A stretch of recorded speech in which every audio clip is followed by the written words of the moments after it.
सरकार कह रही है कि डिजिटल इंडिया और एआई से तालीम का इंतजाम होगा, मगर जरा जमीन पर देखिए, उत्तर प्रदेश में सिर्फ 22% सरकारी स्कूलों में कंप्यूटर है।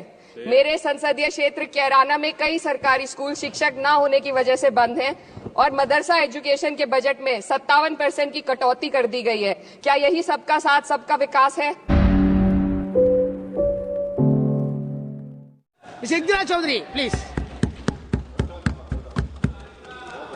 धन्यवाद सभापति महोदय। आज मैं यूनियन बजट 25-26 पर अपनी बात रखने के लिए खड़ी हूं।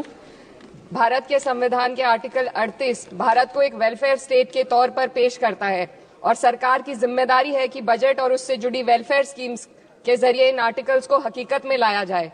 इसलिए यूनियन बजट सिर्फ एक आंकड़ों की किताब नहीं, बल्कि सरकार की प्राथमिकता और वेलफेयर स्टेट के संविधान से जुड़ी वफादारी का आईना है। सरकार की जिम्मेदारी है कि इकोनॉमिक पॉलिसीज, जिनमें बजट भी शामिल है, ऐसी बनाए जाए जो गैर बराबरी को कम कर सके और सबसे ज्यादा गरीब वर्ग को सहारा दे। बजट वो लाइफलाइन है जिससे शिक्षा, स्वास्थ्य, पेयजल, सोशल सिक्योरिटी, SC/ST माइनॉरिटी, गरीबों की भलाई के लिए स्कीमें चलाई जाती है। मगर ये बजट को देखकर महसूस होता है कि ये भविष्य के निर्माण से ज्यादा हेडलाइन बटोरने का एक दस्तावेज है।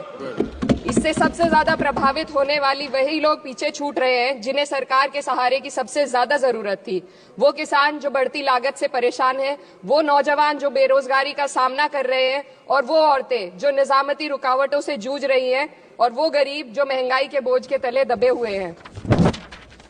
This government is proudly marketing the income tax exemption of 12 lakhs, but the question is how many Indians even earn that much to benefit from it?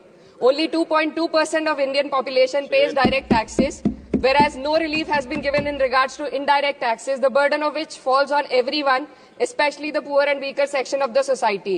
This clearly shows that this is not an inclusive budget. GST की ऊंची दरों ने आम आदमी की कमर तोड़ दी है। जरूरत इस बात की है कि खाद्य सामग्री, दवा, स्कूल की किताबें और जरूरत की चीजों पर टैक्स कम किया जाए। पेट्रोल, डीजल पर टैक्स कम करने की कोई कोशिश नहीं हुई, जिसका सीधा असर हर नागरिक पर पड़ता है।